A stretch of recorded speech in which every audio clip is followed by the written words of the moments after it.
At night, Giza does not feel like a ruin. It feels like a question waiting in the dark, and somewhere inside that question, a rumor has survived. That the Knights Templar, the most feared and secretive order of the Crusades, once came searching beneath the pyramids.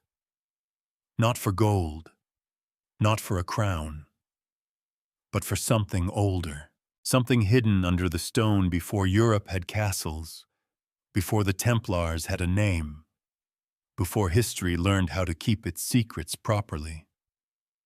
But the story we are entering tonight is not a treasure hunt. It is more slippery than that. The real mystery is not whether a medieval order found a buried chamber under Egypt's ancient monuments. The deeper question is how such a story became believable at all. Because legends rarely appear from nowhere. They gather around real fears, real places, real fragments of history. The pyramids were already ancient when Rome was young. The Templars were already controversial before their enemies destroyed them. Put the two together, and the imagination begins doing what it has always done best, building corridors where the evidence leaves gaps. So tonight, we begin beneath the limestone shape of the Great Pyramid, with the desert cooling after sunset, the city lights flickering at the edge of the plateau, and a medieval rumor moving quietly through a far older landscape. Before we venture further into the shadows, take a moment to subscribe so you never miss a secret that history has tried to forget. And as we begin, leave a comment letting us know where in the world you are watching from tonight. It's a reminder of how far these forgotten echoes can reach. Because this is not simply a story about pyramids, and it is not simply a story about Templars. It is a story about what happens when history falls silent, and later generations decide that silence must be hiding something. Chapter 2. A secret that begins too late. The first problem with the Templars under the pyramid story is not that it sounds strange. History is full of strange things. Armies have marched for relics. Kings have bankrupted themselves over prophecies. Monks have copied books they barely understood. And travelers have crossed deserts chasing rumors that began as half-heard sentences in a marketplace. Strange is not the same as false. The real problem is timing. When we look for the alleged Templar expedition beneath the pyramids, the story does not appear where we would expect it to appear. Not in the surviving chronicles of the Crusades, not in reliable records from the Templars themselves, not in contemporary Egyptian accounts, describing armed Latin monks nosing around Giza with unusual purpose, not in archaeology, not in the careful, stubborn, unromantic places where history usually leaves its fingerprints. Instead, the idea seems to belong to a much later world, a world after the Templars had already been destroyed, a world after Egypt had become, for European writers, less a real country with living people and politics, and more a vast symbolic cabinet of ancient secrets. A world after the pyramids had been turned into pages where almost any mystery could be written. That matters, because a secret that begins too late is not automatically worthless, but it asks to be handled differently. It may tell us less about the Middle Ages and more about the people who later imagined the Middle Ages. It may not reveal what the Templars did. It may reveal what later centuries needed the Templars to become. And this is where the investigation has to slow down. The tempting version of the story is simple. The Templars were secretive. The pyramids are mysterious. Therefore, the Templars must have gone looking for something beneath them. It has the shape of a conclusion, but it is really just an atmosphere pretending to be evidence. A better question is, why did that atmosphere become so powerful? To answer that, we have to separate the ingredients. There is real crusader history here. There is real military interest in Egypt. There is real fascination with ancient monuments, hidden chambers, sacred geometry, buried wisdom, and lost archives. There is also the long afterlife of the Templars themselves, who became far more useful as symbols after they were gone than they had ever been as soldiers. In life, they were an order of fighting monks. In legend, they became a locked box. And once a group becomes a locked box, people begin arguing about what must be inside. Some imagined treasure. Some imagined heresy. Some imagined documents that could shake the foundations of faith. Others imagined a chain of hidden knowledge reaching backward from medieval Jerusalem into Egypt, from Solomon's Temple to the Great Pyramid, from crusader chapels to secret lodges and occult diagrams. But imagination has a habit of arranging distant objects into a pattern, especially when those objects are already impressive on their own. A pyramid, a temple, a military order, a vanished archive, a trial filled with accusations. Put them on the table together, and the human mind starts drawing lines. The historian's task is more boring and more necessary. It asks whether those lines were actually there. So for now, we should be clear about what can be said with confidence. There is no solid historical evidence proving that the Knights Templar mounted a secret expedition beneath the pyramids of Giza. There is no known medieval source that confirms such a mission. There is no artifact, no inscription, no recovered Templar object from a hidden pyramid chamber that forces the story into the realm of fact. That absence does not mean every related question is pointless. It means the center of the story has moved. We are not investigating a proven expedition. We are investigating the birth of a legend. And legends have histories too. They travel through books, fears, rumors, symbols, and wishful thinking. They borrow authority from real events. They survive by attaching themselves to places people already want to believe are hiding something. The pyramids gave the legend depth. The Templars gave it secrecy. The Crusades gave it a road, and later conspiracy writing gave it a destination. That combination is why the story still breathes. It is not because the evidence is strong. It is because the ingredients are almost perfectly chosen. Each one carries its own gravity, and together they create a myth that feels older than the sources that support it. This is the strange discipline required for stories like this. To be curious without becoming gullible, and skeptical without flattening the mystery into nothing. Because the question is not only, did it happen? Sometimes the more revealing question is, why did people become so eager to believe that it did? Chapter 3. The Templars before the legend. Laon. Before the Templars became a symbol, they were an institution. That distinction matters. A symbol can float anywhere. It can drift from Jerusalem to Egypt, from a battlefield to a hidden chamber, from a legal record to an occult diagram.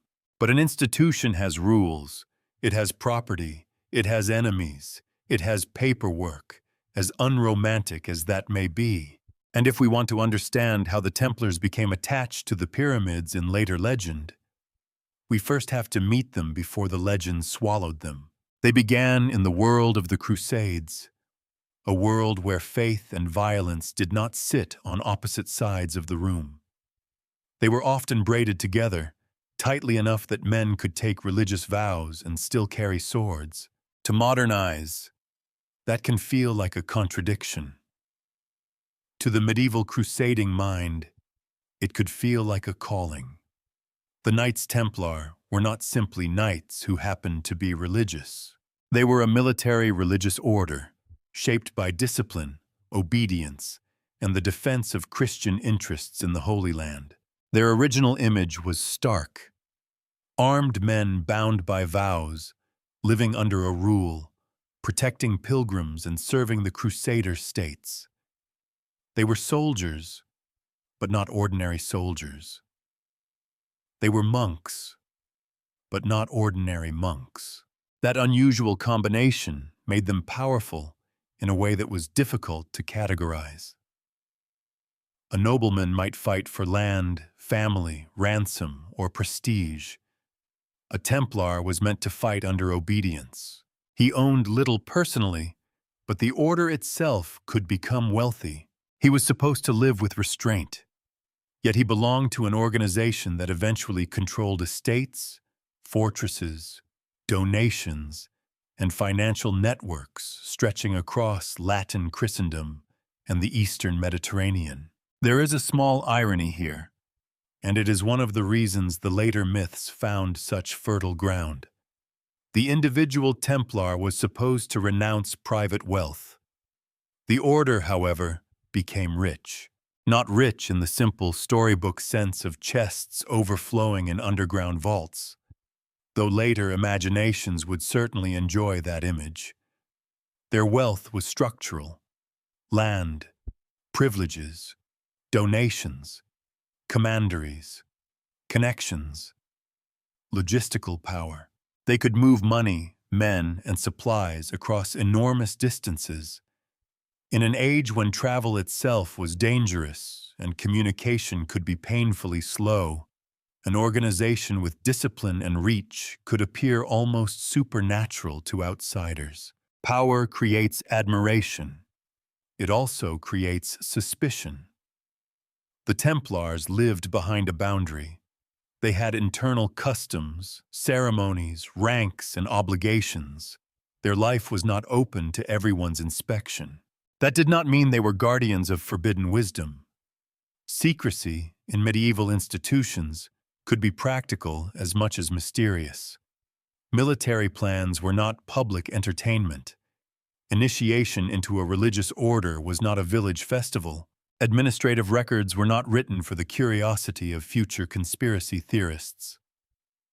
Still, a closed door has a long afterlife. Once people know a group is disciplined, wealthy, armed, and not fully visible to outsiders, the imagination begins to do its own accounting. What are they hiding? Who do they really obey? How much treasure do they hold? What did they learn in the East? What did they bring back? These questions became far louder after the order's fall, but the raw material was already there during its rise. Wealth that seemed too large, military autonomy that seemed too independent, religious status that made criticism difficult, and a presence in sacred geography that placed them near the emotional center of medieval Christianity. Jerusalem was not just a city to the crusading world. It was a map of salvation made physical. Streets, churches, stones, tombs, gates, each could carry a weight that went beyond ordinary politics. The Templars' association with the Temple Mount, and with the memory of Solomon's Temple, gave their identity a symbolic depth that later writers would return to again and again. This is where one of the great misunderstandings begins. Because the Templars were connected to the Temple Mount, later imagination easily made them experts in hidden temples. Because they were crusaders in the Eastern Mediterranean, later imagination made them inheritors of ancient Eastern secrets. Because they were suppressed dramatically, later imagination assumed their destruction must have been caused by something more explosive than politics, debt, fear, and royal pressure. But history is often less tidy than legend. The Templars did not need to possess an ancient Egyptian archive to become controversial. They were already powerful enough to frighten people. They were already wealthy enough to attract envy. They were already unusual enough to be misunderstood. And that may be the most important thing to grasp at this stage. The legend did not have to invent their strangeness from nothing. It only had to exaggerate what was already visible. A disciplined order became a secret order. A wealthy institution became a treasure house. A presence in the Holy Land became access to lost wisdom. A tragic suppression became proof of a hidden truth. This transformation was not immediate, and it was not honest in every detail, but it was psychologically efficient. It turned complexity into narrative. The real Templars lived in a hard world of fortresses, vows, logistics, diplomacy, and war. They were not wandering pyramid mystics. They were not medieval archaeologists carrying lanterns beneath Giza in search of Atlantean blueprints or sealed chambers of cosmic instruction. That image belongs to a later appetite. Yet the later appetite could not have chosen a better host. The Templars had just enough secrecy to invite speculation, just enough wealth to suggest hidden treasure, just enough sacred geography to attract symbolic interpretation, and just enough catastrophe at the end of their story to make people wonder whether the official explanation was incomplete. That is how a real order begins its journey into unreality, not by vanishing from history, but by becoming too useful to myth. Chapter 4. Egypt, the prize of the Crusades. To understand why Egypt enters the story at all, we have to remove the pyramids from the center of the picture. For a moment, forget the postcard image, the triangular silhouettes, the desert horizon, the ancient mystery arranged so perfectly for modern eyes. That is not how Crusader leaders looked at Egypt. To them, Egypt was not primarily a riddle in stone. It was power. It was grain, wealth, ports, rivers, armies, taxation, access, a hinge between worlds. In the Eastern Mediterranean, Egypt was too important to ignore. Any Crusader kingdom trying to survive along the coast of the Levant had to think about what lay to the southwest. A strong ruler in Egypt could threaten the Crusader states. A weak one could become an ally, a prize, or a battlefield. Egypt was not a romantic detour from crusading history. It was one of the great strategic facts pressing on it. This is where later legend quietly changes the lighting. The myth wants Egypt to be a mystical destination, a place the Templars approached because the pyramids were calling. But medieval politics gives us a less dreamy reason. Crusader interest in Egypt was driven by strategy. Whoever controlled Egypt could influence the balance of power across the region. Whoever commanded its resources could either strangle the Crusader states or sustain an empire against them. The attraction was not hidden knowledge. It was geography with consequences. Egypt sat near the roots that mattered. It connected the Mediterranean world to the Red Sea and beyond. Its agricultural wealth, fed by the Nile, made it one of the richest prizes in the region. Its internal politics also made it tempting, especially when rival factions and foreign powers saw opportunities to intervene. In other words, Egypt mattered because it was real. That may sound obvious, but it is exactly what many legends blur. They turn places into symbols so completely that the living history beneath them becomes almost invisible. Egypt becomes ancient Egypt, as if every century after the pharaohs is just a waiting room for archaeologists and occult writers. But medieval Egypt was not a museum.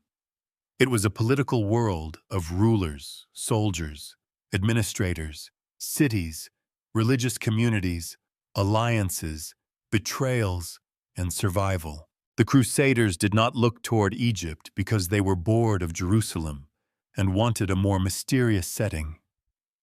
They looked toward Egypt because the fate of Jerusalem could depend on it.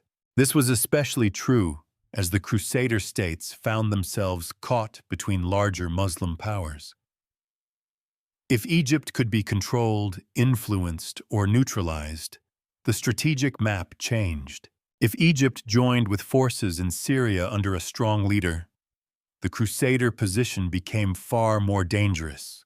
The nightmare was not an unopened chamber under Giza. The nightmare was encirclement, and eventually, that fear would prove justified. The rise of Saladin, whose power came to bridge Egypt and Syria, showed exactly why crusader leaders had watched Egypt so anxiously. Once those regions were no longer separate problems, the balance shifted. The crusader states faced a ruler with resources, legitimacy, and reach. Egypt had become not merely a neighboring kingdom, but part of a larger machine of power. This is the sober background against which the Templar rumor must be measured. The Templars certainly belonged to the crusading world that cared deeply about Egypt. They were part of the military and religious environment in which Egyptian campaigns, alliances, and anxieties mattered. They would have understood, better than most, that control of Egypt could alter the future of the Holy Land. But that does not place them beneath the pyramids. A road toward Egypt is not the same as a road toward Giza. A campaign objective is not a secret excavation. A strategic interest is not evidence of an occult mission. The difference may seem small at first, but it is the difference between history and embroidery. History says, crusader powers had strong reasons to involve themselves in Egyptian affairs. Embroidery says, therefore the Templars must have searched beneath ancient monuments for forbidden archives. One is supported by the known logic of the period. The other borrows that logic, dresses it in mystery, and asks us not to notice the costume change. Still, the legend works because it begins with something plausible. It is not absurd to connect the crusading world with Egypt. The connection is real. Armies did move, envoys did negotiate, rulers did scheme, fortunes did shift around Egyptian politics. The mistake comes when a political connection is treated as a hidden trail leading directly to the pyramids. That is often how durable myths are built. They do not start with total invention. They start with a genuine doorway, then lead us into a room that the evidence never actually entered. Egypt was a prize of the Crusades because it could feed armies, fund rulers, command routes, and transform the fate of the Eastern Mediterranean. Its value was not buried under limestone. It was visible in fields, ports, treasuries, fortresses, and courts. And perhaps that is the first real clue in our investigation. When medieval crusaders thought seriously about Egypt, they were usually thinking less like mystics and more like men trying not to lose a war. Chapter 5. The road not to Giza, but to war. The road into Egypt, as the crusaders knew it, was not paved with symbols. It was made of hunger, calculation, panic, and opportunity. By the 12th century, the Kingdom of Jerusalem had learned a hard lesson. Survival in the Holy Land depended on more than courage and fortified walls. The crusader states were narrow, exposed, and constantly watching the movements of powers around them. To the north and east, Muslim forces could gather strength in Syria. To the southwest lay Egypt, wealthy but politically vulnerable at moments, and therefore irresistible to anyone who understood the map. This is where the story becomes less mysterious, but far more dangerous. Egypt in this period was ruled by the Fatimid Caliphate, an old and weakening power whose internal struggles made it attractive to outsiders. Court politics, rival ministers, shifting alliances, and military pressure created openings that ambitious leaders could not ignore. The kingdom of Jerusalem saw opportunity. So did Nur al-Din, the powerful ruler in Syria. Egypt became the place where competing futures tried to arrive first. For the Crusaders, the calculation was blunt. If Egypt fell under friendly influence, Jerusalem's southern flank could be safer, and the Crusader states might gain access to immense resources. If Egypt fell under the control of a strong Muslim ruler allied with Syria, the Crusader states could find themselves trapped between two arms of the same force. This was not paranoia, it was strategy. The campaigns and interventions that followed were shaped by that fear. Crusader forces became entangled in Egyptian affairs, not because Egypt was ancient, but because Egypt was unstable and valuable. The politics were complicated, and the alliances could shift with unnerving speed. One year's partner might become next year's threat. Promises were made because they were useful, broken because circumstances changed. And in the middle of it all, military orders like the Templars moved within the broader machinery of Crusader war. But the machinery matters.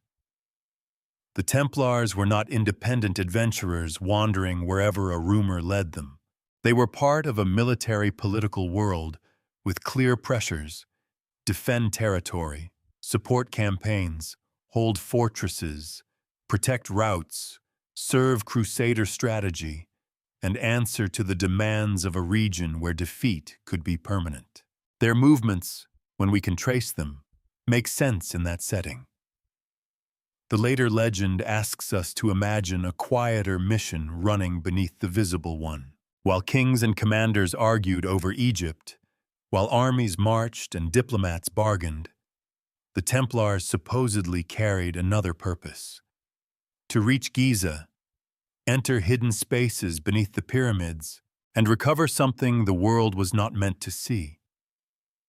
It is a seductive idea because it gives history a secret spine. But documented history gives us a different skeleton. The key struggle was not between knowledge and concealment. It was between political blocs trying to control Egypt before their rivals did. Nur al-Din's forces sought influence there. Crusader leaders tried to prevent Egypt from becoming part of a larger hostile alliance. Out of this struggle came the rise of Shirkuh and then Saladin, whose ascent transformed the balance of power in the eastern Mediterranean. Saladin's eventual control of Egypt did what Crusader leaders had feared. It connected Egyptian wealth and strategic depth with wider Muslim resistance. The Crusader states now faced a power whose base was not confined to one city or one front. Egypt had become the foundation of a much larger challenge. Seen from this angle, the old rumor begins to look misplaced. Not impossible in the casual sense that no Templar could ever have seen the pyramids from a distance, or heard stories about them, or known that they existed. Medieval people were not blind to wonder. Travelers noticed monuments.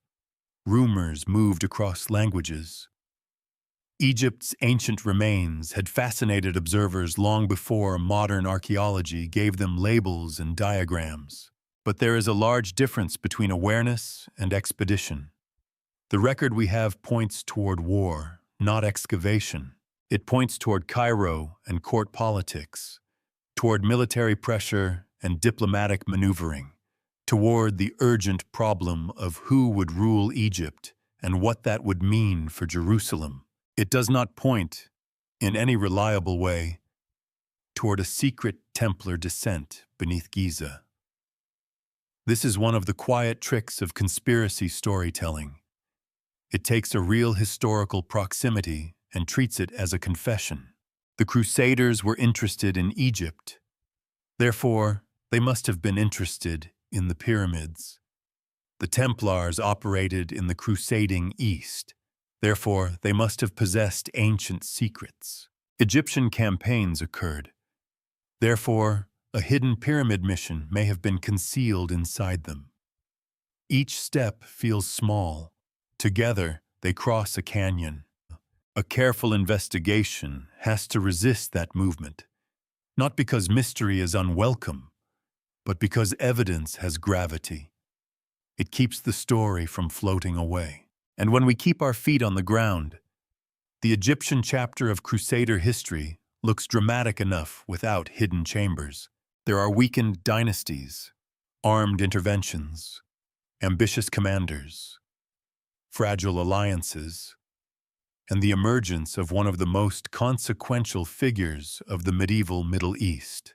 There are men making decisions with incomplete information, trying to secure borders and futures. There are campaigns driven by fear of encirclement and hunger for advantage. That is not a duller story. It is simply a different one, and perhaps more unsettling, because it reminds us that history does not need buried treasure to become dangerous. Sometimes the real treasure is territory. Sometimes the hidden chamber is a council room. Sometimes the secret everyone is chasing is not ancient wisdom, but the next move of an enemy who is learning faster than you are. The road into Egypt was real. It just did not lead, as far as the evidence shows, beneath the stones of Giza.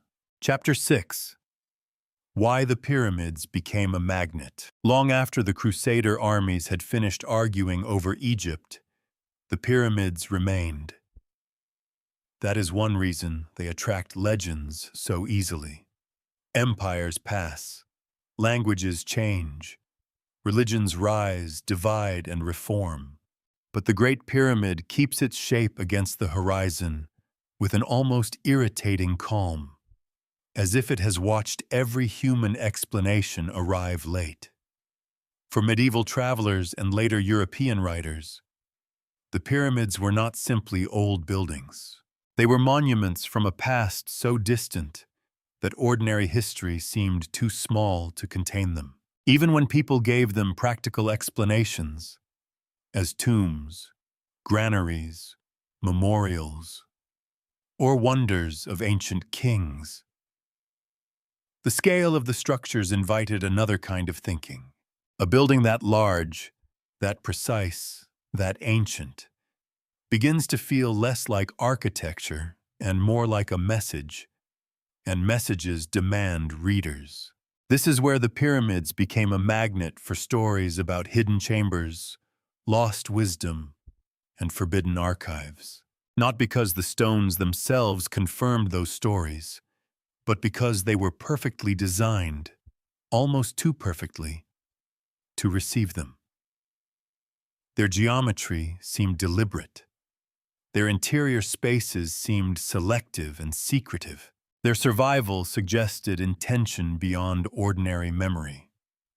And their silence gave later imaginations room to speak on their behalf. The pyramids also occupied a rare position in the European imagination.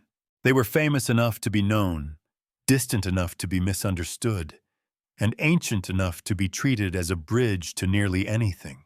Biblical chronology, Greek learning, Egyptian priesthoods, Hermetic wisdom, astrology, mathematics, lost sciences, sacred architecture. All could be drawn toward them by writers who wanted history to have a hidden design. This does not mean everyone who wondered about the pyramids was foolish. Curiosity about them was natural. They really did contain internal passages and chambers. They really were astonishing feats of construction. They really did preserve questions that took centuries of study to approach responsibly. Wonder was justified. The trouble began when wonder was treated as permission to attach any secret to them, permission to assume that what is hidden must also be revelatory, permission to convert gaps in knowledge into evidence of concealment. The pyramid, in this kind of storytelling, becomes less a monument than a safe. And once something becomes a safe, people begin inventing the treasure. For some, the treasure was mathematical, proof that ancient builders possessed measurements or cosmic knowledge later civilizations had lost. For others, it was religious, a preserved wisdom from before the flood, or a coded relationship to sacred scripture. For still others, it became initiatory. The idea that ancient chambers were not merely built spaces, but stages in a spiritual education known only to priests, adepts, or secret orders. By the time the Templars enter this symbolic landscape, the pyramids have already been prepared for them. They are no longer just Egyptian monuments. They have become part of an imagined underground map of civilization, a place where ancient Egypt could be connected to Jerusalem, Jerusalem to the Temple Mount, the Temple Mount to the Templars, and the Templars to later secret societies. The chain is not historical in the strict sense. It is associative. It moves by resemblance, by mood, by the pleasure of hidden continuity. And hidden continuity is one of the most powerful forms of myth. It tells us that the past is not broken. It tells us that behind the visible chaos of wars, ruins, and lost languages, there may be a single thread running through everything. A thread held by priests, then builders, then knights, then initiates, then perhaps someone waiting just off stage with a leather-bound notebook and a suspicious number of diagrams. There is a little comedy in that image, but the longing behind it is serious. People want the past to mean something, not just in pieces, but as a whole. The pyramids offer an enormous surface onto which that desire can be projected. Their very endurance seems to accuse the present of forgetfulness. They make us feel that something has been kept, even if we cannot say what. The Templar myth feeds on that feeling. The Order's reputation supplies the missing human agents. The pyramids supply the ancient stage. The supposed underground spaces supply the promise of revelation. Together, they create a story in which history is not lost by accident, but guarded on purpose. That idea is far more satisfying than ordinary uncertainty. Ordinary uncertainty says, records were destroyed, misunderstood, never written, or simply did not exist. It says the past is patchy, because human life is fragile and documentation is imperfect. It asks us to accept that many things are gone without ceremony. The myth says, nothing important was lost. It was hidden. That is a much more comforting darkness. So when later writers imagined Templars beneath the pyramids, they were not only inventing an expedition, they were solving an emotional problem. They were making the ancient world recoverable. They were giving the medieval world a secret inheritance. They were turning the gaps between civilizations into a corridor. This is why the pyramids became such a powerful magnet. They could hold the weight of almost any secret because they already looked like they were keeping one. But the very strength of that image should make us careful. A monument that feels mysterious is not automatically a witness. A hidden chamber is not automatically an archive. A symbol that connects beautifully with another symbol has not proved that people in the past made the same connection. The pyramids draw legends because they are ancient, vast, and difficult to exhaust. They invite awe, and awe often reaches for narrative. But awe is not evidence. It is the beginning of attention, not the end of investigation. And in this story, that distinction is everything. Because once the pyramids became a stage for hidden wisdom, it was only a matter of time before someone placed the Templars at the entrance. Chapter 7. The Missing Expedition. At the center of this legend, there is supposed to be a journey, a secret mission, a chosen group. Perhaps a small party of Templar knights moving under cover of war, slipping away from the noise of crusader politics toward the Giza plateau. The story asks us to imagine torches, coded instructions, sealed knowledge, and men trained to obey without explaining themselves. It is a powerful picture. It is also, historically speaking, where the ground begins to disappear. Because when we go looking for this expedition, we do not find a trail. We find an absence shaped like a trail. There is no reliable Templar chronicle saying the order sent men beneath the pyramids. No contemporary crusader account describing a mission to Giza. No surviving Egyptian source, at least none recognized as credible evidence, that records foreign warrior monks entering hidden spaces under the monuments. No archaeological discovery that identifies a Templar presence in a pyramid chamber. No sword, seal, inscription, document cache, or unmistakable object that forces the rumor into history. That does not sound dramatic, but it is the most important fact in the room. The missing expedition is missing, and yet the absence itself has become part of the story. For believers in the legend, the lack of evidence can be treated not as a weakness, but as proof that the mission was successfully concealed. No records? Naturally. The Templars were secretive. No artifacts? Of course. They removed what they found. No chronicles? Obviously. The truth was too dangerous to write down. This is a very tempting kind of reasoning, because it cannot lose. Every gap becomes confirmation. Every silence becomes a locked door. The fewer traces the story leaves, the more perfect the conspiracy appears. But that is not how careful history works. Historians do not require every event to be documented in perfect detail. Medieval records are incomplete. Archives burned, manuscripts vanished, accounts were biased, and many ordinary movements of people were never written down. A lack of evidence does not prove something never happened in the absolute sense. It proves something more modest and more useful, that we should not treat the claim as established. In this case, the claim is not modest.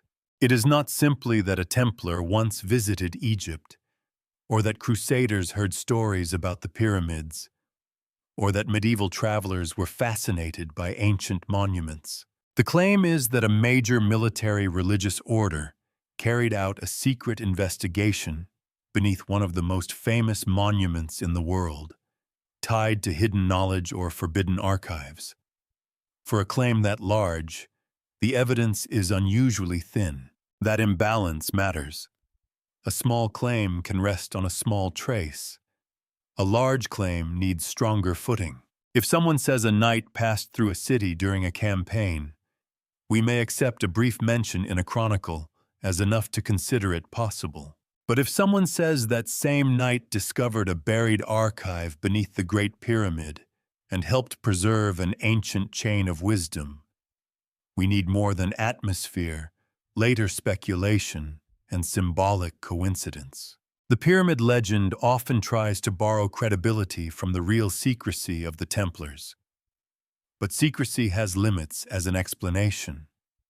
The Templars kept internal practices. They had command structures and restricted knowledge. They were not, however, invisible spirits moving through history without logistical needs. They required routes, food, allies, permissions, horses, boats, money, and protection. Even covert actions occur in the material world. And Giza was not an empty dreamscape waiting for medieval Europeans to wander into it unnoticed. Egypt had its own rulers, populations, religious authorities, military interests, and local knowledge. The pyramids were not hidden from the people who lived near them. A foreign military party operating there would not have existed outside politics. That is why the absence becomes difficult to wave away. The legend asks us to imagine an operation large enough to matter, but invisible enough to leave nothing firm behind. It wants the weight of history without the burden of documentation. There is also the problem of motive. What exactly would the Templars have been looking for beneath the pyramids?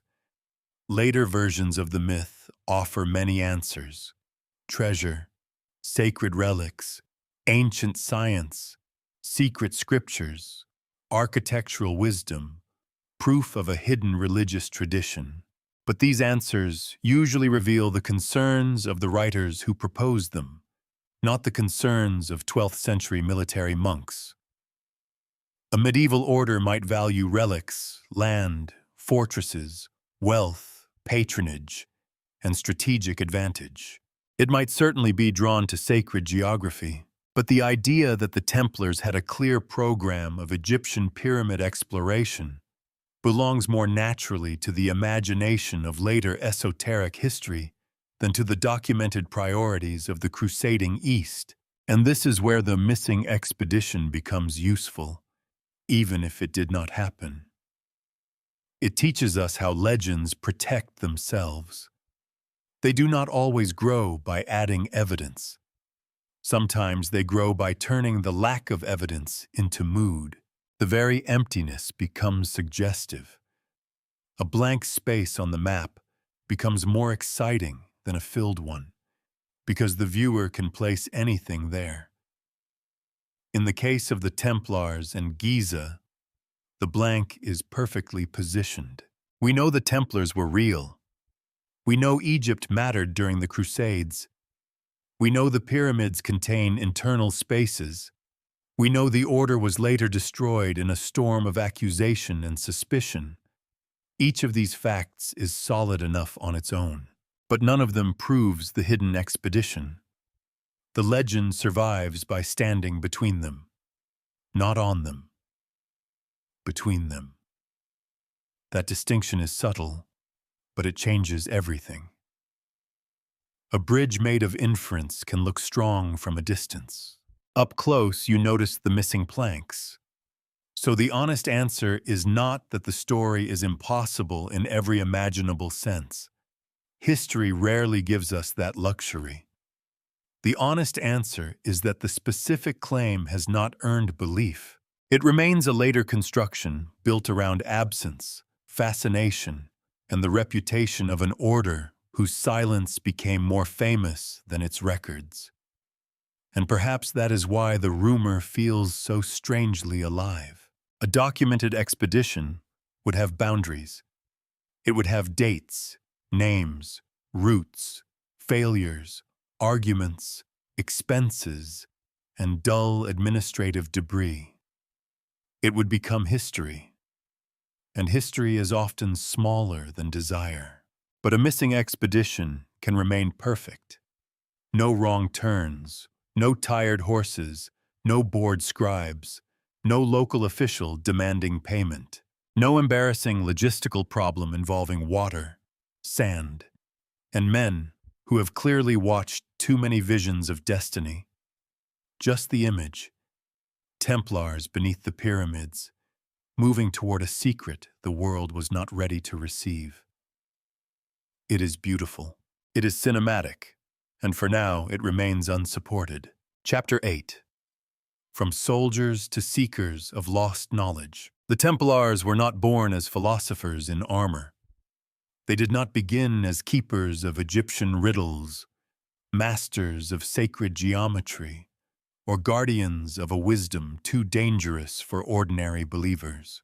Their original identity was harder, narrower, and more practical. They were soldiers of a religious frontier, organized for discipline in a world where pilgrimage, warfare, politics, and devotion had become inseparable.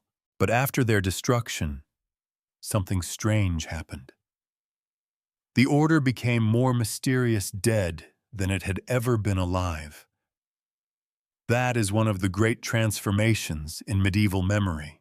While the Templars existed, people could argue about their wealth, their privileges, their military failures, their political influence, or their usefulness.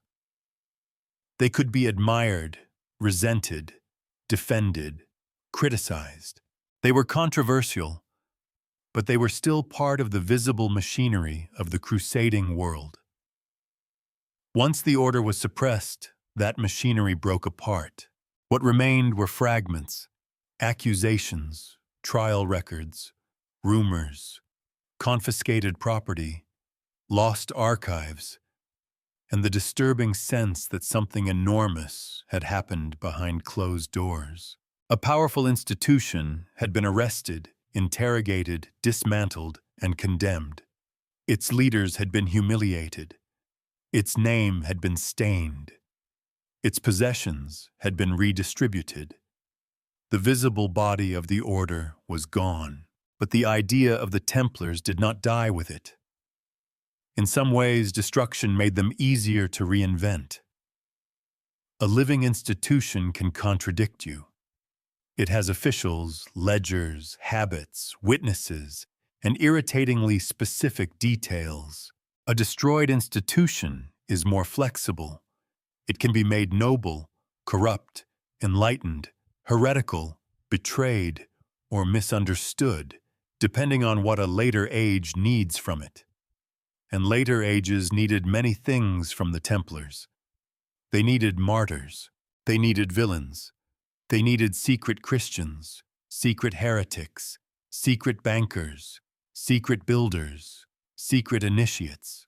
The same order could become proof of royal tyranny, proof of church corruption, proof of hidden wisdom, or proof that history has a second layer accessible only to those who know where to look. This was not because the evidence suddenly became stronger. It was because the Templars occupied a rare emotional position. They had been powerful, and then they were ruined. They had been secretive enough to invite suspicion, but not transparent enough to close the case. They had been connected to the Holy Land, the Temple Mount, money, military discipline, and sacred violence. Almost every ingredient was already present for later myth-making. The shift from soldiers to seekers of lost knowledge depended on a quiet change in emphasis. The real Templar lived under a rule. The legendary Templar possessed a code. The real Templar guarded roads and fought campaigns. The legendary Templar guarded secrets. The real Templar served an order with property and hierarchy. The legendary Templar belonged to a hidden chain of initiation stretching across centuries. It is not hard to see why that second version became more attractive. A medieval military order is interesting. A vanished brotherhood carrying ancient knowledge is irresistible. But irresistible does not mean reliable. The Templars' later reputation as guardians of forbidden knowledge was built partly from the drama of their suppression. Accusations made during the trials, whether politically motivated, exaggerated, coerced, or misunderstood, left behind a residue of suspicion. The very ugliness of the proceedings created a strange opening. If the charges were false, then perhaps the Templars were victims of a cover-up. If the charges were true, then perhaps they really had possessed secret teachings. Either way, the imagination could keep working. This is how myth survives a contradiction. It feeds from both sides. The Templars were innocent? Then someone destroyed them to hide what they knew. The Templars were guilty. Then what they knew must have been dangerous. A careful historian would object that this is not evidence, and that objection is correct. But legends are not built like court cases. They are built like storms. They gather pressure from emotion, uncertainty, repetition, and the human dislike of unfinished explanations. The pyramid rumor depends on this transformed Templar image. Ordinary crusader knights do not belong beneath Giza looking for ancient archives. But secret initiates do. Guardians of forbidden wisdom do. Survivors of a hidden tradition do. Once the Templars are recast in that role, the pyramids no longer seem like an absurd setting. They seem almost inevitable. That inevitability is the illusion. It comes from reading history backward. Later writers begin with the Templars as mysterious guardians, then look into the past for a place grand enough to match that identity. The Great Pyramid is waiting there. Monumental, silent, ancient, and already burdened with theories of hidden knowledge. The connection feels natural because both sides have been mythologized before they meet. But if we move forward from the medieval evidence, rather than backward from later fascination, the picture changes. We see military orders, crusader politics, Egyptian strategy, religious vows, aristocratic patronage, and institutional survival. We do not see a clear path leading from Templar commanderies to secret chambers under the pyramids. What we see is reputation doing what reputation often does, escaping the facts that created it. This does not make the legend meaningless. It makes it revealing. The transformation of the Templars tells us how societies treat destroyed power. They rarely leave it alone. A ruined order becomes a screen for anxieties about authority, faith, wealth, and hidden control. It becomes a place to store questions that cannot be comfortably answered elsewhere. Why do powerful institutions fall? Who benefits from their destruction? What is lost when archives vanish? Can official history be trusted? These are serious questions.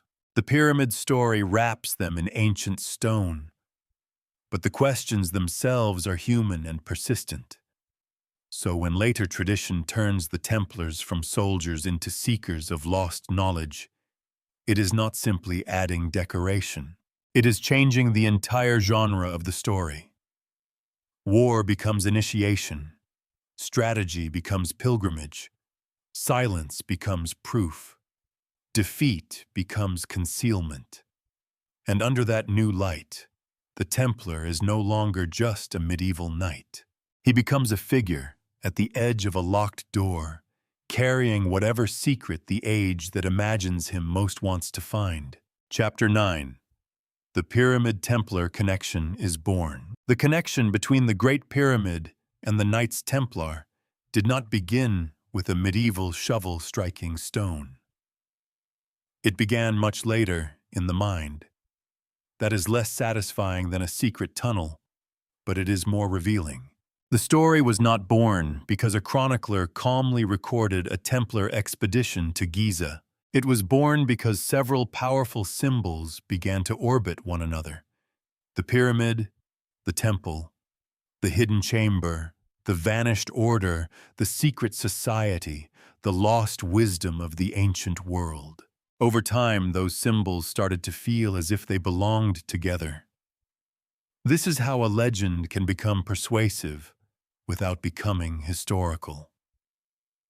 It does not need one solid piece of evidence if it can create a mood of inevitability. The Great Pyramid becomes the oldest monument of sacred knowledge. Solomon's Temple becomes the biblical architecture of divine order. The Templars become the Knights of the Temple, guardians of something more than roads and relics. Freemasonry, in later imagination, becomes a surviving vessel of symbols, geometry, initiation, and secrecy. Once those pieces are placed side by side, the eye wants to connect them. A pyramid is a shape. A temple is a sacred building. The Templars took their name from the Temple Mount. Masonic traditions use architectural language. Ancient wisdom is imagined as geometric. Hidden chambers exist in monuments. Secret orders have rituals. Therefore, the story suggests Perhaps there was a chain. But this is a chain made mostly of associations. It is not that every association is meaningless. Symbols do travel. Religious architecture does borrow meanings across time. Human beings have always used buildings to express cosmic ideas, political authority, sacred order, and memory. Geometry can become spiritual language. A monument can become a sermon in stone. The problem comes when resemblance is treated as transmission. Just because two traditions use architectural imagery does not mean one secretly inherited the other. Just because the Templars were associated with a temple does not mean they held the keys to all sacred architecture. Just because later esoteric writers linked Egypt, Jerusalem, and medieval orders does not prove those links existed in the 12th century. The Pyramid-Templar connection grows strongest in the space between symbol and evidence. It thrives where the words sound related enough to feel ancient. Temple, pyramid, builder, chamber, initiate, order, secret. Each word carries weight. Together they create a language of hidden continuity. And hidden continuity is very good at disguising its own lateness. By the time later esoteric and conspiracy traditions began weaving the Templars into grander histories of ancient wisdom, the order had already become detached from ordinary medieval context. The Templar was no longer only a warrior monk of the Crusades. He had become a bridge figure, useful precisely because he stood between worlds, Christian and military, European and Eastern, sacred and political, destroyed and not quite gone. The Great Pyramid offered another kind of bridge. It stood between history and prehistory in the popular imagination, between archaeology and revelation, between measured stone and immeasurable speculation. It could be treated as a tomb, a monument, a machine, a scripture, a map, or a vault, depending on the writer's appetite. Put the Templar and the pyramid together, and you get a myth with unusual balance. The pyramid supplies antiquity. The Templar supplies agency. The secret society supplies. The conspiracy writer supplies plot. That last ingredient is important. Without a plot, symbols merely sit next to one another. A plot gives them movement. It says the ancient wisdom was not simply lost. It was found. It was carried. It was hidden. It was passed from one guarded circle to another. The Templars become the perfect middle chapter in that imagined transmission, because they are old enough to feel medieval, secretive enough to feel dangerous, and destroyed enough to leave the ending open. This is why Freemasonry so often appears in the later web of association.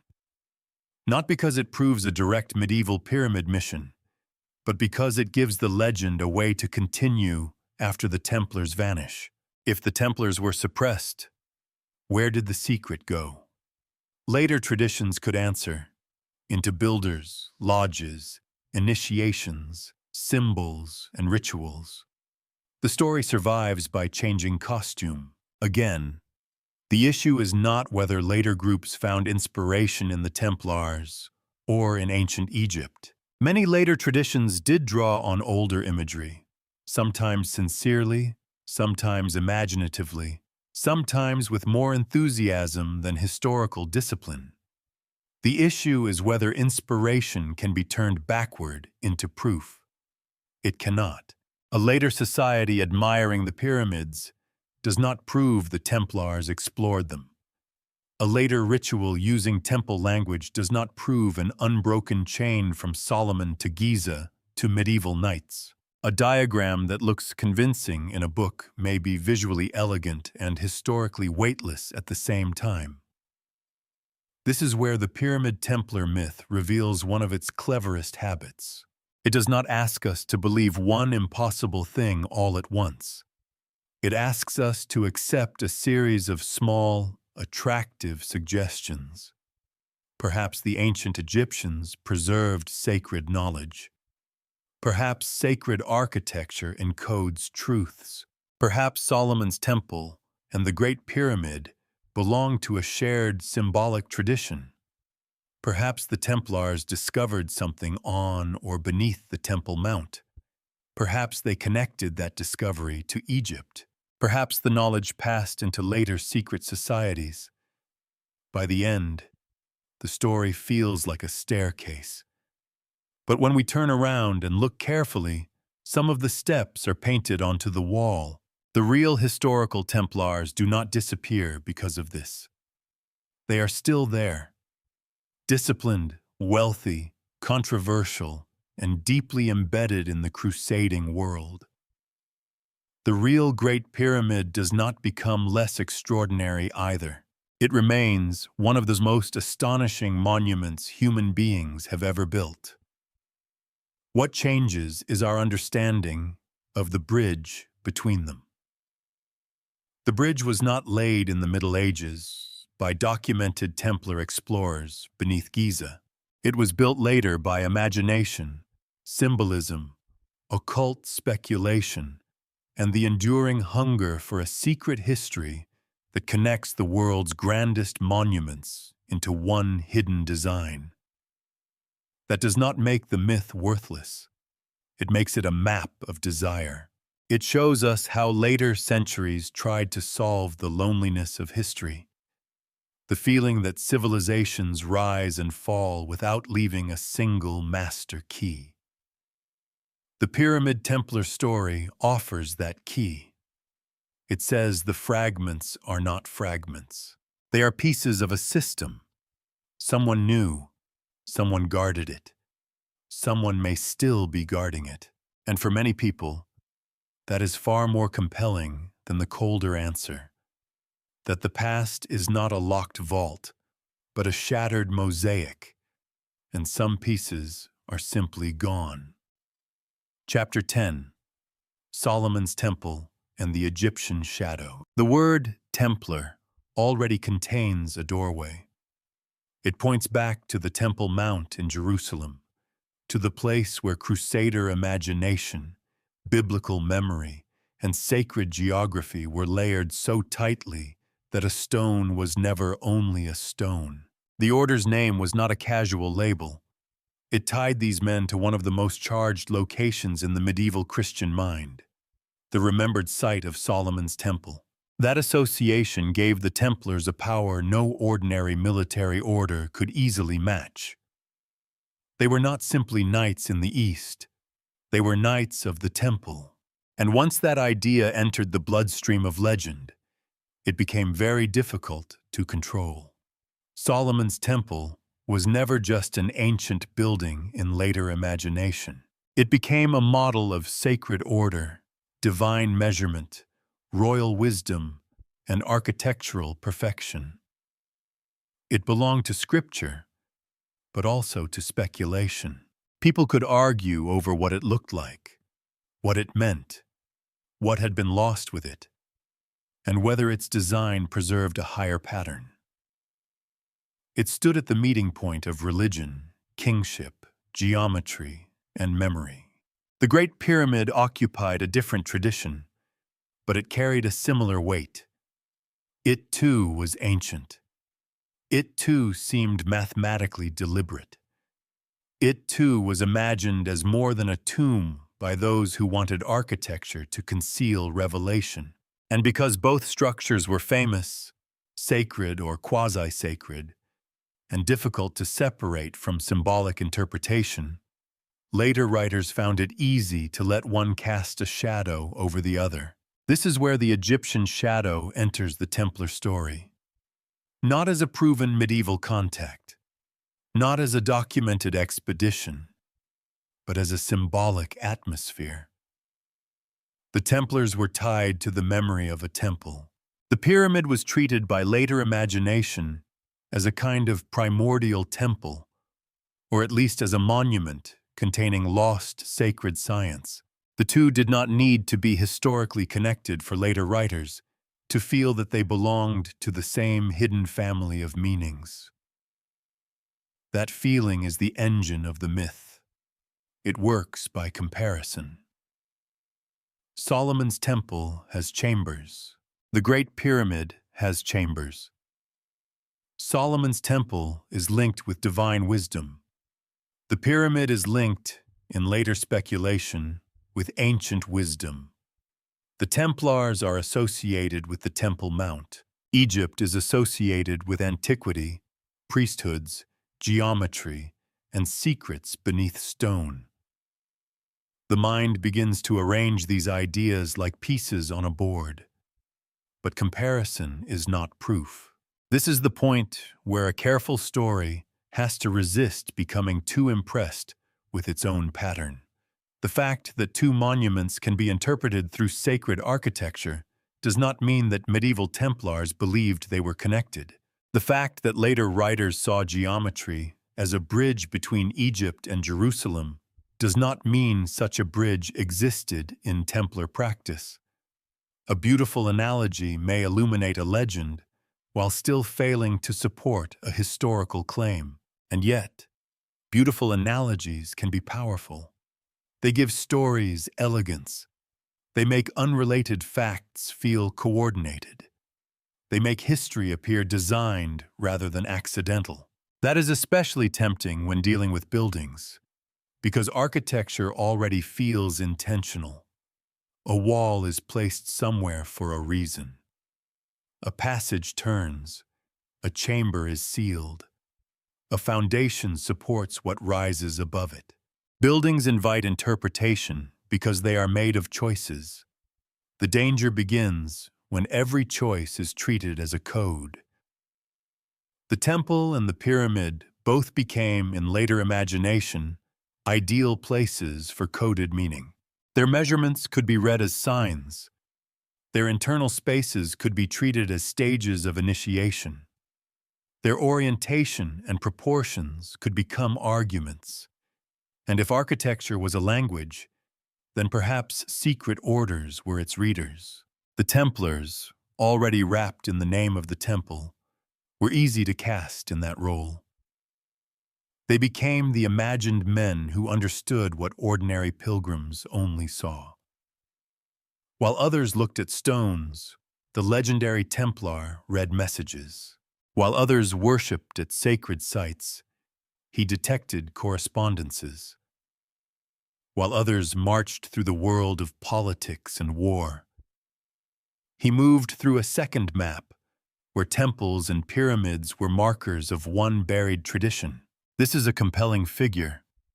It is also a later figure.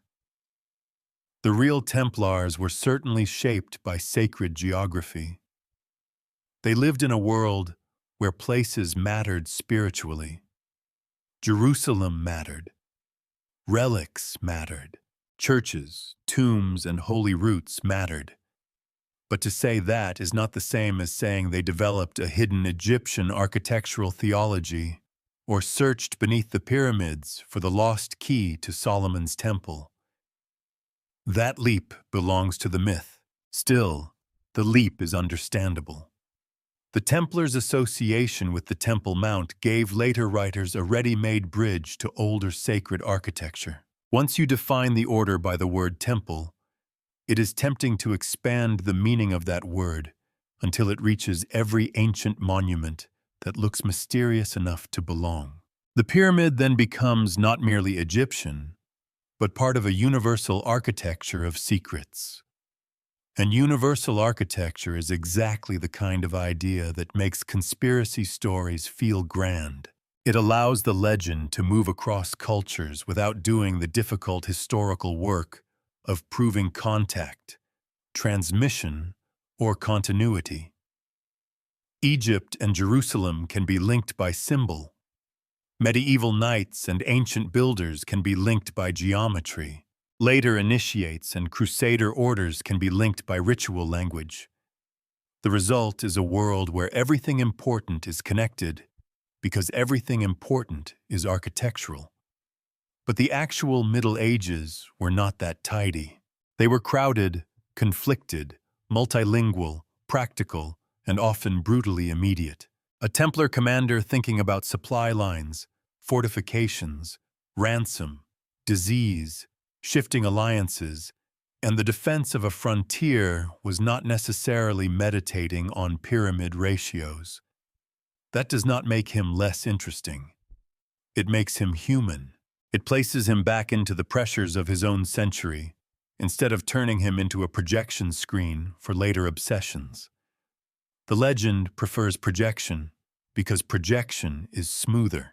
It lets Solomon's Temple and the Great Pyramid face each other across time like two halves of a single secret. It lets the Templars stand between them as interpreters. It lets hidden chambers become more than rooms. They become promises that the visible world is only the surface of a deeper design. And perhaps that is the real appeal. A temple and a pyramid are not merely buildings in this myth. They are assurances. They suggest that wisdom can survive destruction if it is built deeply enough. They suggest that meaning can be encoded into matter. They suggest that if a sacred structure falls, its pattern may still be recovered somewhere else, under another sky, in another stone body. That is a moving idea. But moving ideas still need evidence before they become history. So when Solomon's Temple casts its long symbolic shadow toward Egypt, we should watch the shape it makes without mistaking the shadow for a road. The Templars truly belonged to the world of the Temple Mount. The pyramids truly became symbols of ancient mystery.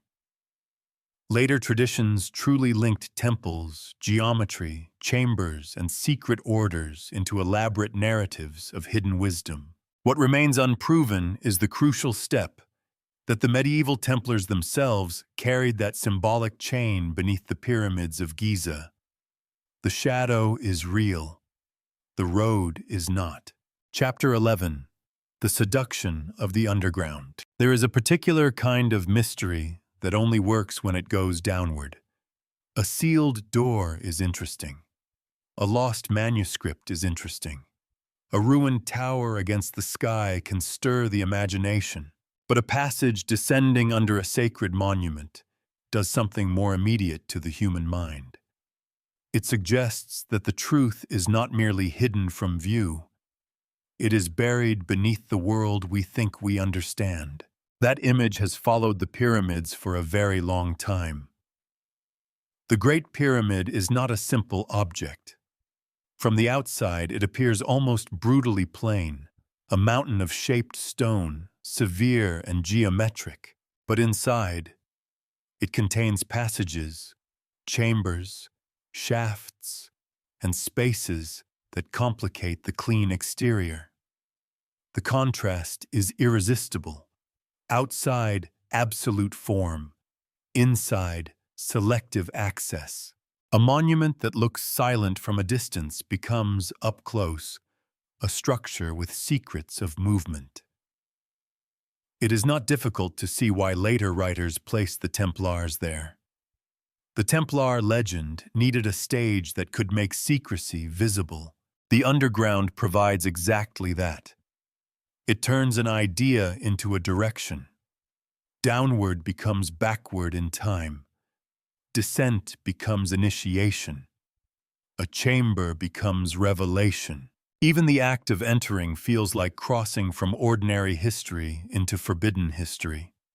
This is not only a matter of architecture, it is psychology. Human beings tend to treat hidden spaces as meaningful spaces. A room behind a wall feels more important than a room with an open door. A tunnel under a monument feels more charged than a road beside it. Concealment creates value, even before we know what has been concealed. Sometimes the hidden thing is only structural. Sometimes it is empty. Sometimes it is not even accessible, but the imagination has already arrived with a lantern. Modern discoveries and investigations have only sharpened that fascination. Scientific study has revealed and examined features within and around pyramid structures, and in recent years, advanced scanning has identified previously unknown internal voids in the Great Pyramid. That kind of discovery is genuinely exciting. It reminds us that ancient monuments can still surprise us, not because fantasy has won, but because careful methods can reveal what the eye cannot see. But here is the crucial distinction. A newly detected void is not a Templar footprint. A hidden space in a pyramid does not prove who entered it. A chamber or cavity does not automatically become an archive. The existence of unknown architecture does not validate every story ever told about secret visitors. If anything, real discovery should make us more careful, not less. It shows that the monument is complex enough on its own. It does not need medieval knights inserted into every silence. The Templar pyramid myth often borrows the emotional force of real archaeology while avoiding its discipline. It points to hidden spaces and says, in effect, "See, there are secrets." But archaeology does not stop at the thrill of hiddenness. It asks what the feature is, how it was made, when it was made, what evidence surrounds it, and what interpretations can survive contact with the material record. Legend prefers the first moment only. The moment when the scan suggests an empty space. The moment when the stone seems to withhold an answer. The moment before measurement, context, and caution begin making the mystery smaller but more real. There is a reason that moment is so seductive. It preserves possibility. It lets every viewer imagine the contents before anyone has opened the door. A scroll, a relic, a map, a machine, a confession, a proof that all official history has missed the point by several thousand years, which would be inconvenient, but admittedly very good for thumbnails. Yet the most responsible interpretation is also the least theatrical. Hidden spaces can exist for architectural, structural, ritual, or construction-related reasons. They may be significant without being sensational. They may deepen our understanding of ancient Egyptian engineering without connecting to medieval Europe at all. That sentence is less exciting than a secret Templar archive. It is also far more honest. The underground, in stories like this, becomes a place where different ages overlap. Ancient Egypt is below. Medieval crusaders enter from above. Modern investigators arrive with instruments. Viewers watch through screens. Time collapses into one vertical shaft.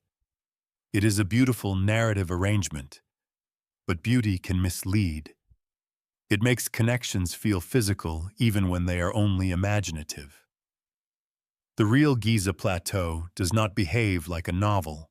It does not organize its mysteries around the needs of later storytellers. Its hidden spaces belong first to the civilization that built them, then to the long history of use, damage, investigation, misunderstanding, and study that followed. To place the Templars beneath it without evidence is to let a younger myth trespass on an older monument. Still, the image persists because it answers a deep desire. We want history to have a lower level. We want the official surface to be incomplete. We want the monument seen by tourists to be only the visible shell of a greater design. We want a place where all the scattered hints finally gather. The Templars' secrecy, Egypt's antiquity, sacred architecture, lost knowledge, and the promise that someone, somewhere, once understood the whole pattern. The underground gives that desire a shape. It says, the answer is beneath, not lost, not destroyed, not never written, beneath. That one word is powerful enough to keep a legend alive for centuries. It is also dangerous, because it can train us to treat absence as depth. If evidence is missing, perhaps it is hidden. If proof has not appeared, perhaps it lies in a chamber not yet opened. If historians remain unconvinced, perhaps they are only standing too close to the surface. But sometimes the surface is where the truth is. The documented Templars lived in records of war, property, vows, conflict, and suppression.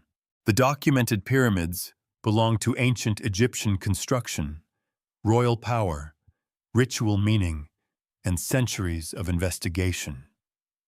The hidden spaces within them may still teach us much, but they do not, by their existence alone, summon a medieval order into the stone. That is the difference between mystery and possession. A mystery invites questions. A legend tries to claim the answer before the evidence arrives. So when we imagine the descent beneath Giza, we should pay attention to what is pulling us downward. Is it a trace in the record? An artifact? A contemporary source? Or is it the older gravity of the underground itself?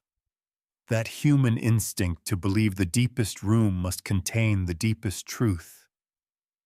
The pyramids do have hidden spaces. The Templars do have a reputation for secrecy, but reputation is not a map, and hiddenness is not proof. Chapter 12. What the legend gets right. The strongest legends are rarely made from pure invention. They usually begin with fragments that are real enough to survive inspection. A name that existed, a place that mattered, a war that happened, a building that truly contains hidden spaces, a silence in the record that cannot be completely explained away. These pieces do not prove the legend, but they give it texture. They make it feel as if the story has stepped out of history rather than being pasted onto it. The Templar pyramid legend works because it understands this very well. It gets just enough right. The Templars really were secretive, at least in the ordinary institutional sense. They had internal rituals, rules, ranks, command structures, and forms of obedience not open to everyone outside the order. They were not a public club with a friendly visitor center and a little sign saying, "Ask us about our alleged forbidden archives." They were a disciplined medieval religious military organization, and such organizations naturally kept boundaries around their inner life. That boundary matters. It does not prove hidden knowledge, but it does explain why outsiders could imagine hidden knowledge. When people are excluded from a room, they tend to overestimate what happens inside it. Sometimes the truth is administrative. Sometimes it is spiritual discipline. Sometimes it is just men trying to run an organization without every rival knowing their business. But from outside, a closed door can look like a conspiracy. The legend also gets something right about Egypt. Crusader powers did care about it. They did not care about it mainly because of the pyramids, and they were not guided there by a mystical fascination with ancient monuments. But Egypt was central to the strategic imagination of the Crusades. It was wealthy, vulnerable at certain moments, and capable of changing the balance of power across the Eastern Mediterranean. Crusader leaders looked toward Egypt because it could decide the fate of Jerusalem and the Crusader states. That is not a minor connection. It places the Templars' world and Egypt within the same historical frame. It means the idea of crusaders in Egyptian affairs is not absurd. Armies, envoys, alliances, and ambitions did move through that political landscape. The legend gains force because it does not have to invent Egypt's importance. It only has to redirect it. Instead of Egypt as a military and political prize, The legend offers Egypt as an ancient vault. Instead of campaigns and court intrigues, it offers underground chambers. Instead of the anxiety of strategy, it offers the thrill of discovery. The setting is real. The purpose is transformed. The pyramids, too, give the legend a real foundation of wonder. They are not ordinary monuments.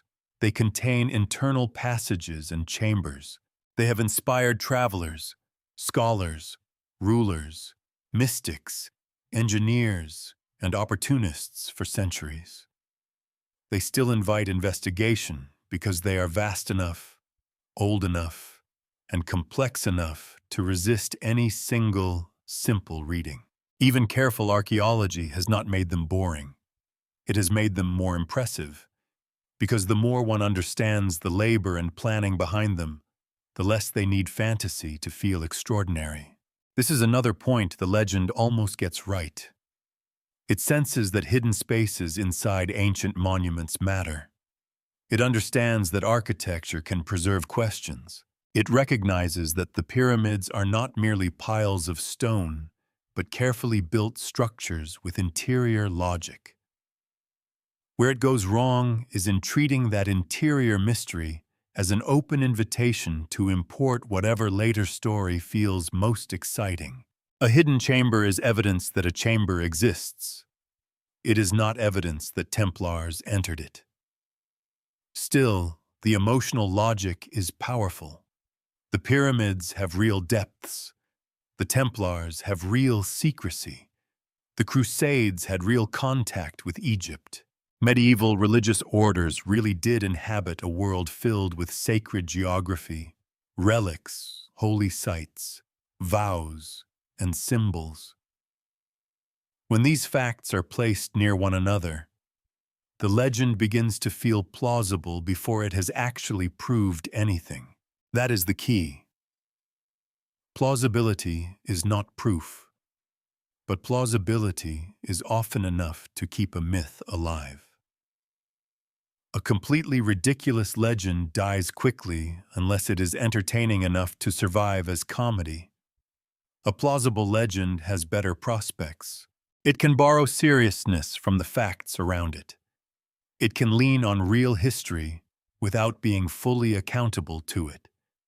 It can say, well, the Templars were secretive, and hope no one asks whether that secrecy included Egyptian excavation.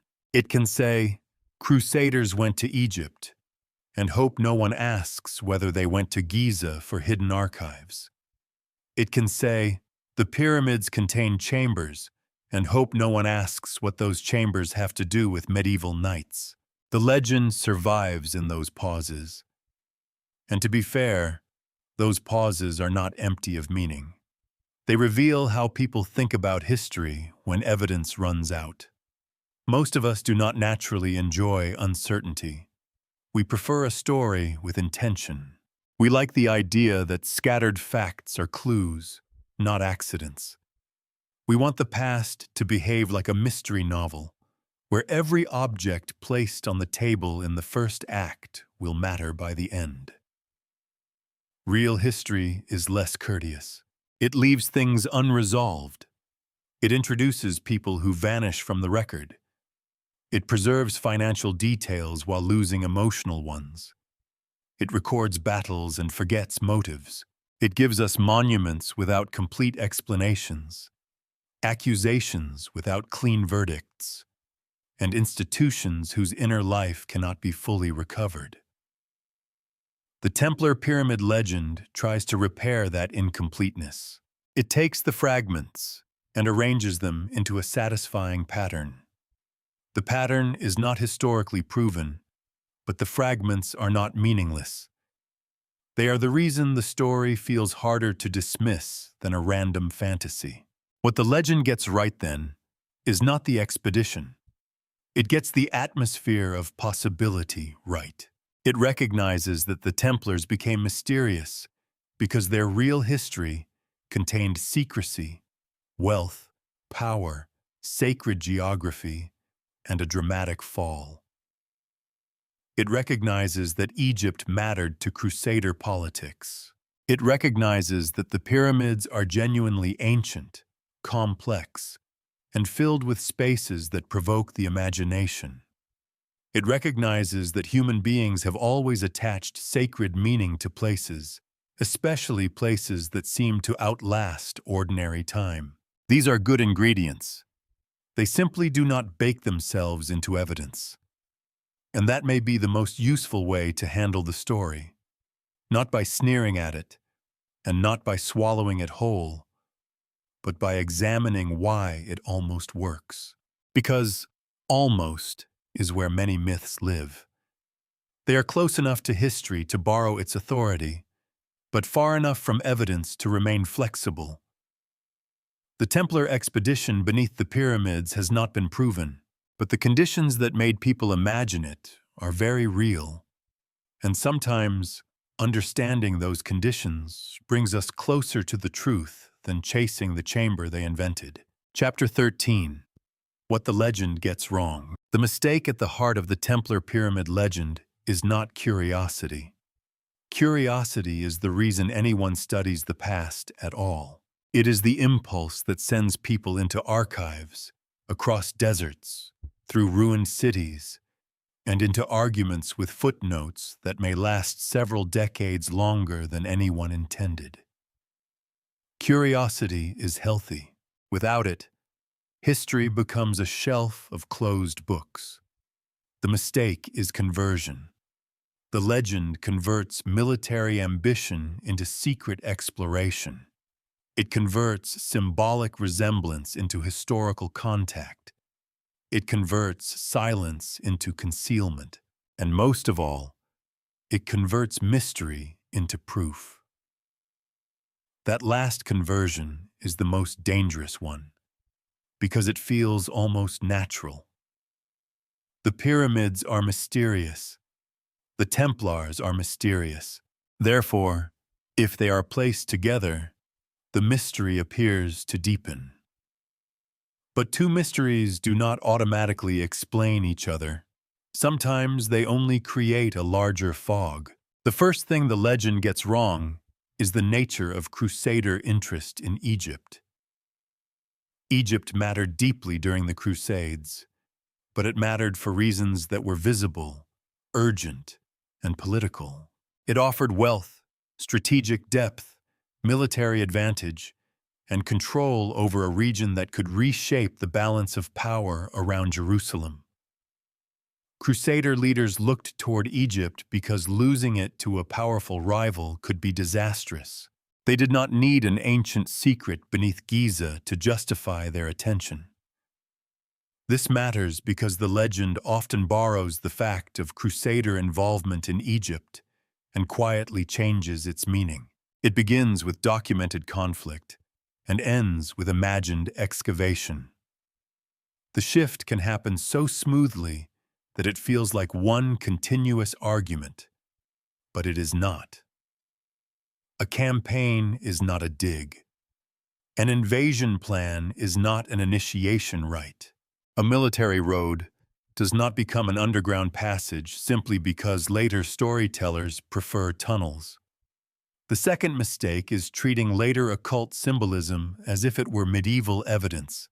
This happens often in stories about the Templars. A later writer links the order to ancient wisdom. A later tradition connects temples, pyramids, geometry, and secret societies. A later diagram arranges symbols in a way that looks deliberate and impressive. Then that later construction is projected backward, as though it reveals what the Templars must have known or done. But later fascination cannot be used as a witness for the Middle Ages. It can tell us what later people believed, feared, desired, or invented. It can show how the Templars were remembered, transformed, and recruited into new symbolic systems. That is valuable. It is part of cultural history, but it does not prove that medieval Templars carried those meanings themselves. There is a difference between afterlife and origin. The Templars had a long afterlife in legend. They became attached to Freemasonry, hidden treasure stories, heresy accusations, sacred geometry, ancient archives, and a remarkable variety of theories that often reveal more about the theorist than the order. But that afterlife should not be mistaken for the order's original life. The third mistake is assuming that secrecy means content. Because the Templars had private rituals and internal discipline, later writers often assume that the private space must have contained extraordinary knowledge. But secrecy can protect many ordinary things: hierarchy, loyalty, identity, planning, obedience, finances, military practice, and religious discipline. Not every closed door hides a cosmic revelation. Some closed doors hide meetings that would be disappointing to anyone expecting a forbidden library. This is where the legend becomes almost unfair to the real Templars. It makes them more glamorous by making them less medieval. It removes them from the hard pressures of their own world and turns them into characters from a much later kind of mystery. The real order becomes a costume worn by modern desire. The fourth mistake is misunderstanding hidden spaces in the pyramids. The existence of internal chambers, passages, or newly detected voids in pyramid structures is fascinating. It belongs to the study of ancient Egyptian construction, royal monuments, engineering, ritual design, and centuries of investigation. But hidden architecture is not a blank check. It does not automatically validate a medieval presence. A void is not a confession. A chamber is not a Templar document. An unanswered architectural question is not proof that Crusader knights came searching under the plateau. That may sound severe, but it protects the mystery rather than destroying it. Real mysteries deserve better than being claimed by the loudest story nearby. The pyramids are extraordinary enough to be studied on their own terms. Their hidden spaces belong first to the civilization that built them, not to every later legend that wants an impressive backdrop. The fifth mistake is the most human one: mistaking satisfaction for truth. The Templar pyramid story is satisfying. It has grandeur. It has ancient monuments, secretive knights, lost knowledge, underground chambers, and the possibility that official history is only the outer wall of a deeper reality. It gives the viewer a neat emotional reward. The world is not fragmented. It is connected. The past is not lost. It is hidden. The silence is not absence.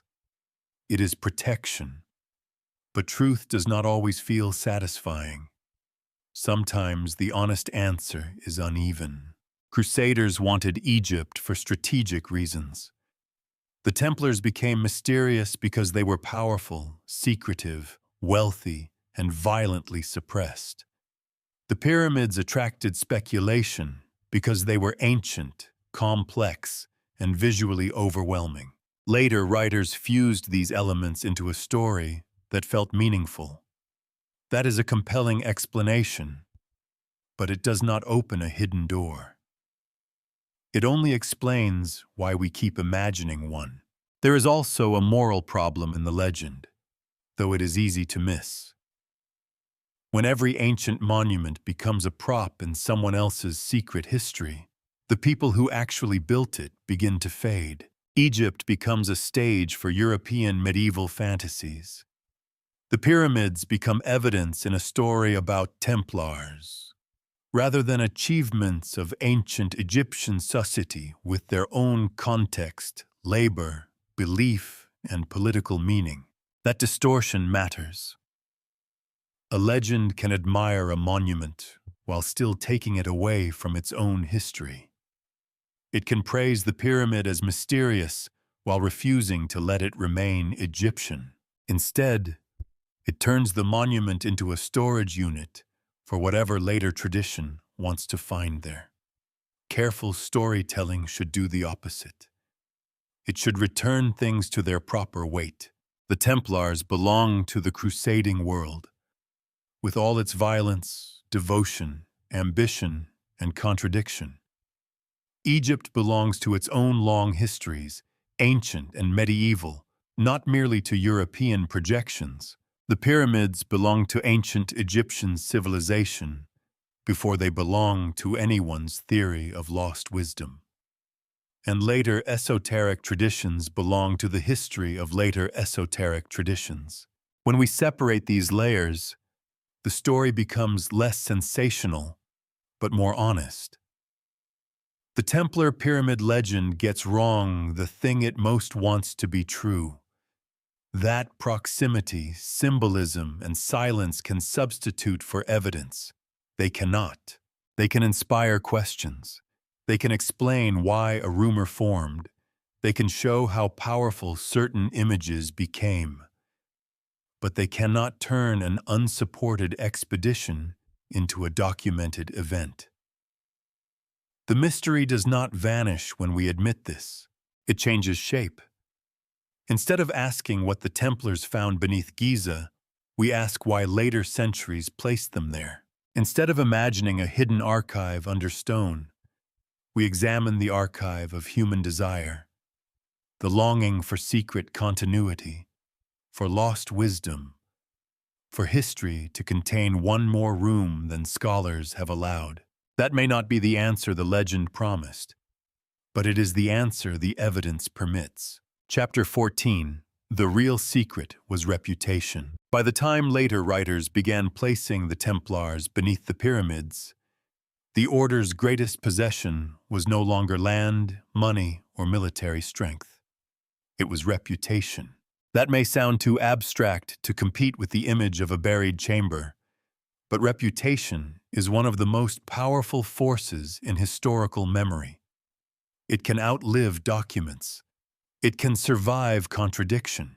It can turn defeat into mystery and accusation into atmosphere. Long after the last Templar fortress had fallen out of Templar hands, the name still carried a charge. The order had been destroyed, but not explained to everyone's satisfaction. That gap became fertile ground. The fall of the Templars left behind a strange mixture of noise and silence. There were accusations, interrogations, confessions obtained under pressure, denials, legal procedures, political motives, religious anxieties, and the unmistakable shadow of royal power. There were records, yes, but records do not always close a story. Sometimes they make it more troubling. They preserve enough detail to disturb us, but not enough to satisfy every doubt. And where doubt remains, reputation begins to work. The Templars' enemies had accused them of terrible things. Their defenders, later admirers and revisionists, could argue that those accusations were false, exaggerated, coerced, or politically convenient. But either way, the trial left a mark. Even an accusation rejected by careful historians can still haunt the imagination if it is dramatic enough. The stain becomes part of the legend. This is one of the uncomfortable truths about memory. A ruined name can become more useful than a clear one. A clear reputation has limits. It tells you what someone was. A damaged, contested reputation invites endless rewriting. Were the Templars corrupt? Were they victims? Were they betrayed because of wealth, because of power, because they knew something, because they had become inconvenient, because they were different enough that suspicion could be made to stick? The historical answers are complex. The legendary answers are smoother. The myth says, they were destroyed because they possessed a secret. That is an elegant solution because it makes every awkward fact serve the same design. Their wealth becomes a clue. Their secrecy becomes a clue. Their association with the temple becomes a clue. Their suppression becomes a clue. Their missing archives become a clue. Even the absence of proof becomes, in the hands of the legend, the final clue. This is not evidence. It is narrative gravity. Everything falls toward the hidden secret. But what if the real secret was not something the Templars found? What if the real secret was how easily reputation can become a substitute for fact? The Templars became powerful in later imagination because they stood at the intersection of several unresolved tensions. They were religious, but armed. Poor in personal vows, but wealthy as an order. Loyal to the church, but international in a way that could alarm kings. Connected to sacred geography, but involved in brutal politics. Public enough to be famous, private enough to be suspected. These contradictions did not need an Egyptian chamber to become interesting. They were already explosive. After the Order's destruction, silence did the rest. Lost records, inaccessible archives, partial testimony, and the natural decay of medieval documentation left spaces where later storytellers could breathe. Silence can be an honest limit. It can also become a theater. In that theater, the Templars were no longer constrained by the dull necessities of administration and war. They could become whatever the story required. Guardians, victims, heretics, bankers, architects, initiates, explorers beneath the oldest stone in the world. The pyramid legend is one expression of that freedom. It takes the Templars' contested reputation and gives it a grand setting. A secret order deserves a secret monument. A vanished archive deserves a hidden chamber. A destroyed brotherhood deserves a survival story. Giza becomes the stage on which reputation performs as revelation. Notice how little the legend actually needs from the historical Templars, once their reputation is established. It does not require a named commander. It does not require a dated campaign. It does not require a plausible logistical record. It only requires the audience to feel that the Templars were the kind of men who might have done such a thing. That feeling carries a great deal of weight. But feelings about the past are not neutral.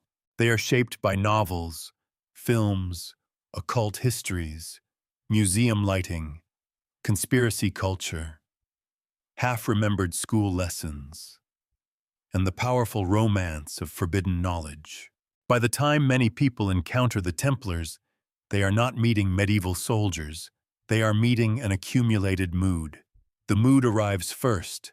The evidence arrives, if it arrives at all, much later. This is why the Templar myth is so difficult to kill. Correcting a fact does not always change a mood. You can point out that no reliable record confirms a pyramid expedition. You can explain the military context of crusader interest in Egypt. You can separate later esoteric symbolism from medieval evidence. All of that is necessary. But the mood remains. The sense that the Templars were too strange, too powerful, too dramatically destroyed for their story to be ordinary. And perhaps, in one limited sense, the mood is right. Their story was not ordinary. But extraordinary does not mean supernatural. It does not mean occult. It does not mean Egyptian archives beneath Giza. A dramatic fall can be caused by human motives. Power, money, fear, politics, institutional rivalry, and the opportunism of rulers. Those forces are not less dangerous because they are familiar. In many ways, they are more frightening because they require no hidden chamber at all. The real Templar secret, then, may be the afterlife of suspicion. Once suspicion attaches to a group, it can keep producing stories long after the group is gone. Each generation finds a new fear inside the old name. One age worries about heresy, another about secret societies, another about lost knowledge, another about hidden elites controlling history from behind a curtain. The Templars become a vessel for anxieties that change over time while pretending to be ancient. That is why they could be linked to the pyramids, not because the medieval evidence points there, but because their reputation had become portable. It could travel anywhere secrecy was needed. To the Temple Mount, to lost treasure, to Masonic lodges, to underground chambers, to Egypt's monuments, to any place where the past seemed to be holding its breath. Reputation is a kind of ghost. It does not need a body, only a name people still react to. And the Templars had one of the most reactive names in history. So when we strip away the more extravagant claims, we are not left with nothing. We are left with a sharper mystery. How a real medieval order, born in crusader warfare and destroyed in political and religious crisis, became an all-purpose guardian of secrets it may never have possessed. That transformation is not a footnote, it is the story. The hidden chamber beneath the pyramids may be unsupported, but the chamber built inside cultural memory is undeniably real. It has walls made of accusation, longing, fear, symbolism, and the thrill of unfinished history. It is entered every time someone hears the word Templar and feels that the official record must be missing its most important page. Perhaps that is why the legend has lasted. It does not only ask us to believe in a secret, it asks us to believe that reputation itself can preserve one. Chapter 15. Beneath the pyramids, beneath the myths. Return for a moment to Giza at night. Not the Giza of diagrams, theories, and dramatic arrows pointing toward hidden doors. The real plateau is quieter than that. Stone holds the last heat of the day. The modern city glows nearby. The pyramids stand with a patience that makes human rumor feel very young. And somewhere beneath all the speculation, the central claim remains unsupported. There is no solid evidence that the Knights Templar mounted a secret expedition beneath the pyramids. No reliable medieval chronicle confirms it. No archaeological discovery places them there. No contemporary record turns the rumor into fact. What we have instead is a later legend, built from real materials but arranged into an unproven design. The Templars were real. Their secrecy was real. Their wealth and power were real. Crusader interest in Egypt was real. The pyramids' internal spaces are real. Their ability to provoke awe is very real. But reality, in this case, stops short of the chamber. That may disappoint us at first. The legend promises a magnificent answer. Knights descending beneath the oldest stone, carrying away a truth too dangerous for their age. It gives history a hidden room, and it gives us the pleasure of imagining that someone, somewhere, once found the key. But the quieter answer may be more revealing. The Templars did not need to enter the pyramids to become part of their legend. They only needed to become mysterious enough for later writers to place them there. Their destruction created silence. Their name carried sacred architecture inside it. Their reputation attracted suspicion. Egypt offered antiquity on a scale Europe could barely absorb. The pyramids offered the perfect shape of secrecy, and so the myth built itself downward, not into the ground, but into memory. That is the deeper lesson of this story. We often say we are searching for hidden history, but sometimes we are searching for a different kind of comfort. We want the past to be less broken than it is. We want lost knowledge to be guarded, not gone. We want silence to mean protection, not absence. We want the world's ruins to be connected by a secret intelligence that has outlived every empire. The Templar beneath the pyramid is a figure made from that desire. He stands at the meeting point of two enormous human longings: the longing for ancient wisdom and the longing for a guardian who kept it safe. He is not convincing as a documented historical actor, but as a symbol, he is remarkably strong. That is why he keeps returning. The most honest ending, then, is not to slam the door on mystery. It is to name the door correctly. The pyramids still have questions. The Templars still have shadows in their record. Medieval history is still full of lost documents, damaged testimony, and motives we can only partly reconstruct. But mystery is not a license to choose any answer that feels dramatic enough. It is an invitation to look more carefully. And when we look carefully, the hidden chamber changes. It is not beneath Giza. It is inside the way we remember. The real secret was never a Templar archive under the stone. It was the power of a ruined order to keep attracting meanings long after its own world had vanished.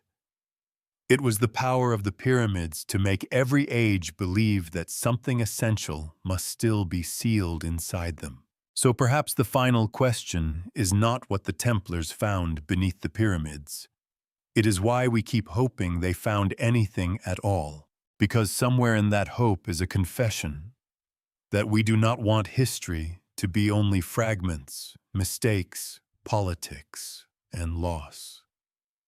We want it to contain one last room, a room where the scattered pieces finally meet, a room where the dead explain themselves, a room where stone, faith, war, and memory resolve into a single hidden meaning.